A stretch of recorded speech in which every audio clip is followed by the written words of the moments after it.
मित्रों, आज की क्लास में आप लोगों का हार्दिक अभिनंदन है। मित्रों, आज हम लोग पढ़ेंगे सेना में प्रेरणा तथा मनोबल की भूमिका या योगदान। ठीक है मित्रों, प्रेरणा और मनोबल दोनों एक ऐसे तत्व हैं जो सैनिकों की क्षमता, ताकत, कार्यकुशलता को कई गुना बढ़ा देते हैं। ठीक है, चाहे वो कहने का मतलब ये ऐसे तत्व हैं, ठीक है, कई गुना बढ़ा देते हैं। यानी केवल सैनिकों की ही नहीं, किसी को भी जिस क्षेत्र में प्रेरित किया जाए, जिस दिशा में प्रेरित किया जाए, उसी दिशा में और उसका मनोबल को अगर बढ़ा दिया जाए तो उस दिशा में वो जो है और भी अच्छा कार्य करने की क्षमता उसमें आ जाती है, क्योंकि वो पूर्ण मनोयोग से पूरी ताकत के साथ कार्य करता है और ऐसा करने में उसको थकान का अनुभव कम से कम लगता है, बल्कि आनंद का अनुभव ज़्यादा होता है। जैसे आप इसी प्रकार आप समझ सकते हैं कि आप में ताकत ज़्यादा हो और जिस कार्य को करने के लिए आपको प्रेरित किया जाए, उस कार्य को आप जो है पूर्ण मनोयोग से करें। शक्ति भी है, मनोयोग से जब आप करेंगे यानी जिसमें आपका करने का मन लगेगा, उसमें आपको ना तो थकावट महसूस होगी और थकावट भी होगी तो बहुत हल्का फुल्का और मीठी मीठी थकावट आप कह सकते हैं। ठीक है, चलिए मित्रों, चलिए आपको देख रहे हैं, आगे हम लोग बढ़ते हैं। इसमें देखिए, इसमें हमने इतनी सरल भाषा का प्रयोग किया गया है कि आपको बहुत ज़्यादा समझाने की ज़रूरत ही नहीं पड़ेगी। अगर कोई वर्ड समझ में नहीं आता है तो आप हमसे कमेंट करके पूछ सकते हैं। मित्रों, एक आप आपसे एक बार हम फिर कहेंगे कि लाइक और सब्सक्राइब जरूर कर दिया कीजिए। ठीक है, चलिए। प्रेरणा तथा मनोबल ऐसे प्रेरक तत्व हैं, इनका जिन क्षेत्रों में प्रयोग किया जाता है उनकी गति और कार्य क्षमता कई गुना बढ़ जाती है अपने आप।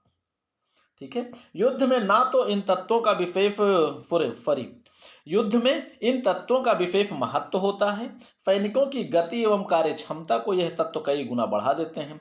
मन में आई दुर्बलता, कुंठा, भय, घबराहट आदि को ये दोनों तत्व दूर कर देते हैं और युद्ध में प्रयोग किए जाने वाले सभी यंत्रों में सबसे महत्वपूर्ण मानव होता है, क्योंकि मानव ही संपूर्ण यौद्धिक उपकरणों को संचालित करता है।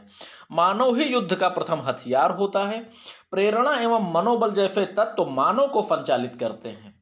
कहने का मतलब मानव सारे हथियारों को संचालित करता है, पूरे युद्ध के उपकरणों को संचालित करता है, लेकिन ये प्रेरणा और मनोबल ये वहां पर मानव को संचालित करते हैं, मानव को शक्तिशाली बनाते हैं, मानव को क्रियाशील बनाते हैं, मानव के मनोबल को बढ़ा देते हैं, उनकी क्षमता को बढ़ा देते हैं।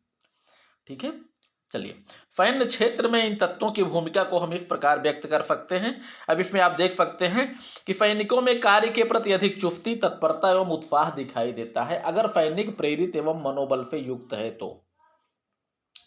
जब तक उद्देश्य पूर्ण न हो जाए तब तक शांति के बारे में सैनिक सोच नहीं सकता, क्योंकि वो पहले से ही जो है इस ओर प्रेरित है कि इस कार्य को खत्म करने के बाद अर्थात युद्ध को जीतने के बाद ही सुकून मिलना है। अगला है प्रेरित एवं उच्च मनोबल युक्त सैनिक आधुनिक युद्ध में विनाशकारी एवं विध्वंसक हथियारों का बिना किसी भय एवं घबराहट के जवाब दे सकते हैं। आधुनिक युद्ध से सभी लोग परिचित हैं, बड़े बड़े हथियार हैं, जहां पर अगर देखा जाए तो इस विनाशकारी युद्धों में केवल नाम मात्र से ही जो है आतंक से मन भर जाता है।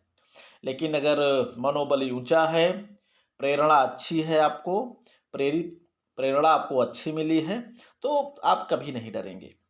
ठीक, अगला है वर्तमान युद्धों में उत्पन्न बमवर्षकों के बमों की, टैंकों की भयंकर आवाज, अग्निवर्षा एवं आग उगलते हुए युद्ध यंत्रों के चेहरे भय और घबराहट उत्पन्न करने के लिए पर्याप्त हैं।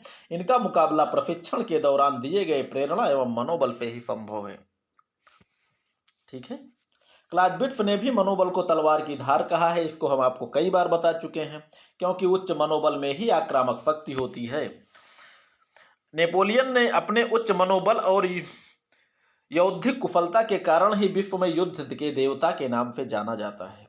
युद्ध के मैदान में उसकी उपस्थिति मात्र ही 40,000 सैनिकों के बराबर होती थी। उच्च मनोबल के बारे में नेपोलियन ने भी कहा है कि एक उच्च मनोबल युक्त सैनिक की क्षमता 3 साधारण सैनिकों के बराबर होती है या अधिक भी हो सकती है। सेना में प्रेरणा तथा मनोबल का महत्व बहुत ही अधिक है। हालांकि ये जो है दोनों का महत्व केवल सेना में ही नहीं, हर क्षेत्रों में है, लेकिन हम लोग सैन्य विज्ञान पढ़ रहे हैं, सैन्य मनोविज्ञान पढ़ रहे हैं, तो इसमें हम लोग ज़्यादा सेना के बारे में ही पढ़ेंगे। ठीक है। अब यहाँ पर आप देखेंगे फेना का हम लोग सैनिकों में पढ़ रहे हैं, लेकिन फेना का ये प्रेरणा और मनोबल का महत्व युद्ध के समय सैनिकों में भी होता है, नागरिकों में भी होता है। क्योंकि आज का युद्ध जो है तक टेक्निकल युद्ध है, आधुनिक युद्ध है, विनाशकारी युद्ध है। इसमें बिना सैनिकों की मदद से आज के युद्ध में विजय की कल्पना नहीं की जा सकती। इसलिए प्रेरणा और मनोबल में असैनिक और सैनिक में भेदभाव करना थोड़ा कठिन जरूर है, क्योंकि असैनिक भी बहुत से सैनिक महत्व की भूमिका निभाता है। आपूर्ति व्यवस्था, निर्माण व्यवस्था जो भी होता है सब असैनिक ही उसको पूरा करता है। ठीक है, चलिए। सेना में प्रेरणा तथा मनोबल का बहुत ही महत्व है। इन दोनों के द्वारा सेना में अभूतपूर्व शक्ति स्वयं ही आ जाती है। इनके द्वारा कम संसाधनों में भी उच्चतम सफलता अर्जित की जा सकती है। इनके अभाव में किसी भी सफलता की आशा नहीं की जा सकती या कल्पना नहीं की जा सकती। अगर सेना का मनोबल गिरा है तो आप उससे जो है विजय की उम्मीद आप नहीं कर सकते। इतिहास बहुत से उदाहरणों से भरा पड़ा है कि उच्च मनोबल एवं कमांडर की प्रेरणा से छोटी सेनाओं ने अपने से कई गुना शक्तिशाली सेनाओं को पराजित किया है।